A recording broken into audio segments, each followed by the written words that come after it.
Welcome to the deep dive. Today we are looking at a scenario that, well, frankly, every parent dreads. Oh, absolutely. You know the drill. You're addressing this listener directly. Right now, you've bought the $100 cleats. You've sacrificed your entire Saturday morning to the travel sports gods. Right. The early wake-ups. Exactly. You are standing there holding a lukewarm coffee, and your kid looks up at you and says the magic words, "I don't want to play anymore." It's heart-stopping. Or maybe it's the piano bench or the dance studio. You have made the investment, and suddenly they are completely done. Yeah, it is a universal rite of passage in modern parenting. And it's rarely a calm conversation, you know? It taps heavily into some very intense, deeply ingrained expectations we carry around youth activities. It really does. We're not just talking about passing the time on a Tuesday afternoon here. There is an enormous amount of societal pressure telling you that providing these opportunities is how you build character, and that if you let your child walk away, you are somehow letting them fall behind. So true. We were digging into the third episode of the ACTIQO podcast recently. They tackled this exact resilience versus burnout debate. It's a great analysis. It really is. And looking at their material, it becomes so clear that this isolated moment, this "I quit" declaration, is actually the focal point of a much broader, highly polarized conversation happening right now about whether children are simply overscheduled. Right, because we're all just trying to raise healthy, well-adjusted humans. Yes, and we find ourselves staring down a decision that feels like a massive referendum on our parenting.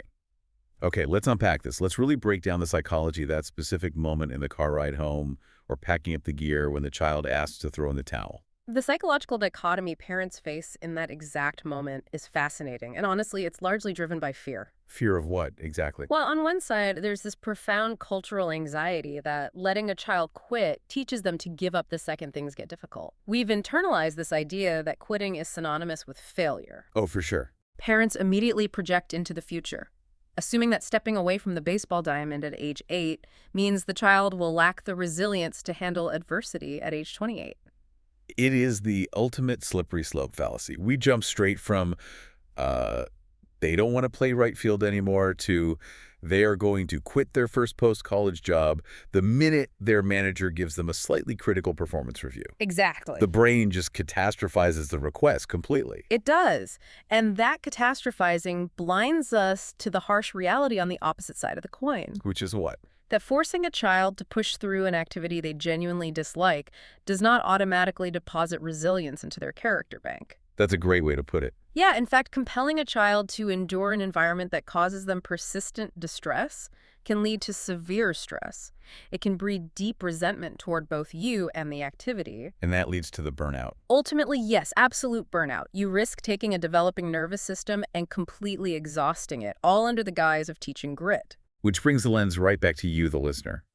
How are you handling this pressure when you are standing in the living room and your kid is melting down over going to dance class? It's a tough spot to be in. Pushing them through the door to build resilience is one path, but giving them the grace to step away and discover what actually fits their personality is another. Both paths carry significant weight. And making the wrong call feels incredibly high stakes. This raises an important question. How do we actually tell the difference between a temporary hurdle, which, by the way, is a completely normal part of learning any new skill, Right. and a case of genuine, deep-seated burnout? Because treating burnout like a hurdle is damaging, and treating a hurdle like burnout robs them of a growth opportunity. Okay, so when a kid says, "I quit," they usually throw out a defense mechanism first, Right. right? They will give you surface-level reasons. Always. Like the novelty wore off, so they tell you it's boring. Or the difficulty ramped up suddenly, they aren't the fastest kid on the soccer pitch. Or the piano piece incorporates complex chords. They just say it's stupid. Exactly. Yeah. Or the schedule itself has just become a grind, and they are tired of eating dinner in the backseat of a minivan. Yeah, but those verbal cues are just the tip of the iceberg. It's too hard, or I don't have time, are simply the easiest phrases a child can access to communicate discomfort. Because they don't have the vocabulary yet. Precisely. The cognitive load required for an 8-year-old to articulate, "I am feeling a systemic lack of autonomy, and the competitive pressure is exceeding my current coping mechanisms," is obviously non-existent. I would be terrified if an 8-year-old said that to me. Right. Here's where it gets really interesting.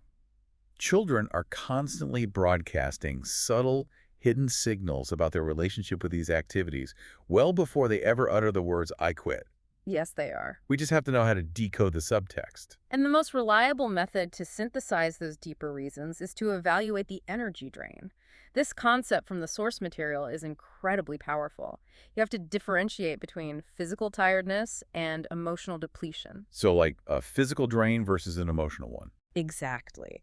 A child might finish a grueling 2-hour soccer practice and be physically exhausted. They flop on the couch and don't want to move. But they're buzzing. Yes, they're talking about the goal they saved or laughing about something a teammate did. That activity, despite the physical cost, is charging their emotional battery. But the flip side is the kid who finishes a 30-minute piano lesson, which requires zero aerobic exertion, and they look like they just went 12 rounds in a boxing ring. That's the perfect analogy. They are withdrawn, irritable, or completely checked out. The emotional battery is completely drained. Precisely. You are looking for the underlying factors driving that depletion. Is it the pressure to perform? Is it a fundamental lack of enjoyment in the mechanics of the activity? Or is it true boredom? Because the environment just isn't engaging their specific type of curiosity. Yes. However, developmental psychologists emphasize a critical warning here. You cannot assess this battery drain based on a single bad day. But let me push back on that consistent frustration idea for a second. If I have a kid who cries before piano every single week for a month, Right. am I gathering valuable observation data or am I just torturing them? How long is the observation period supposed to be before I'm doing more harm than good? Yeah. Because it is incredibly tempting to just pull the plug when they're having a meltdown in the driveway. The driveway meltdown is absolutely the worst time to make the decision because the parent's emotional regulation is compromised right alongside the child's. That is so true. We're just as stressed out. Exactly. To answer your question about the timeline, you are looking for a pattern, not a permanent state of suffering. A bad day for getting the dance steps, striking out, getting a harsh correction from a coach that is an isolated incident. So what's the red flag then? Consistent frustration, where the anxiety begins hours before the activity and the depletion lasts long after, happening week after week.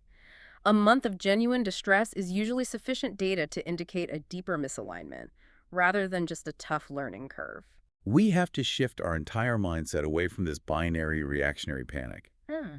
Standing in the driveway asking, are they a quitter, yes or no, is an unfair framework for both the parent and the child. It's completely unfair. So what does this all mean?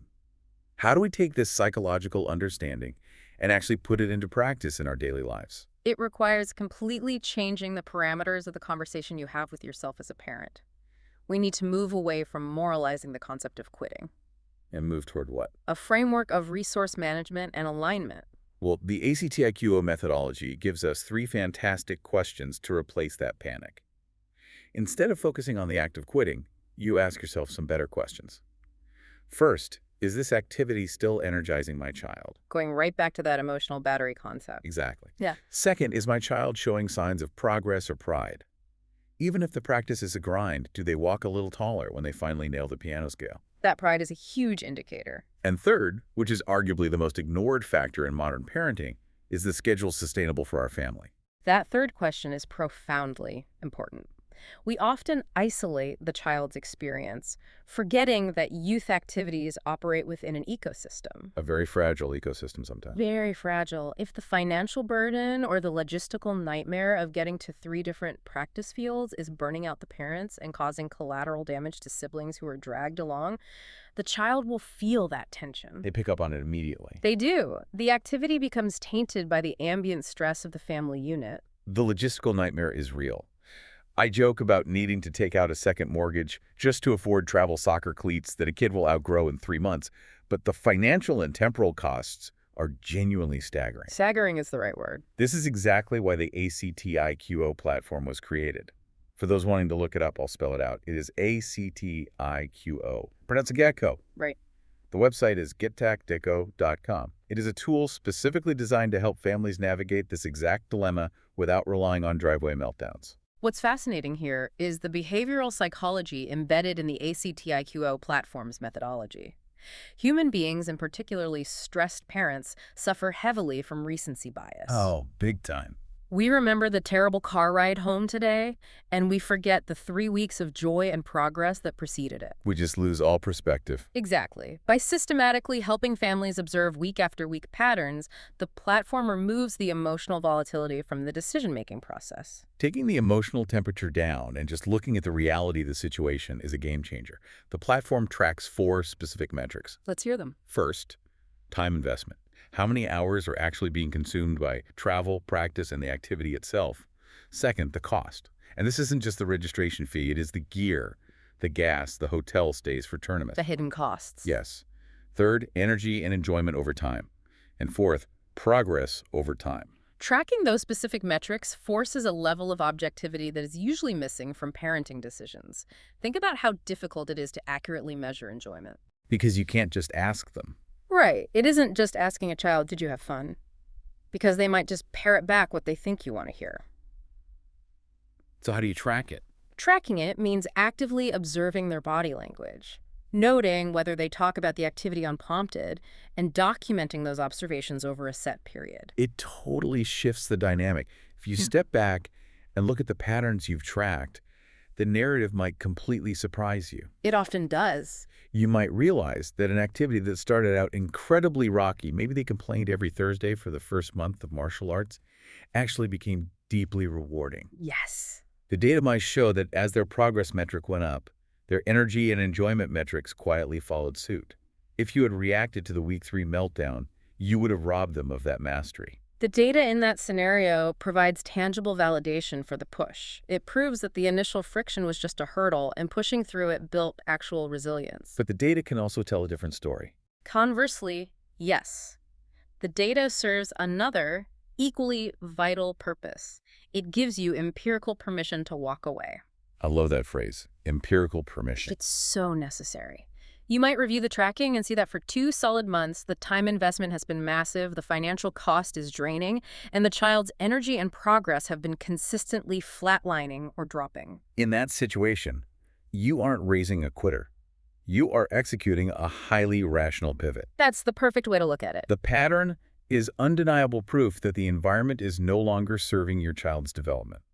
It removes all the guilt. You don't have to guess, you don't have to poll your friends, and you don't have to worry about what the other parents on the sidelines think. Nope. You have the receipts. If we connect this to the bigger picture, the core takeaway from all of this analysis is profoundly liberating for parents. There is absolutely no universal rule for when kids should quit an activity. None at all. There is no magic formula, no perfect age, and no one-size-fits-all threshold. Some challenges are absolutely worth the friction because they will build that coveted resilience and result in genuine pride. But others aren't. Exactly.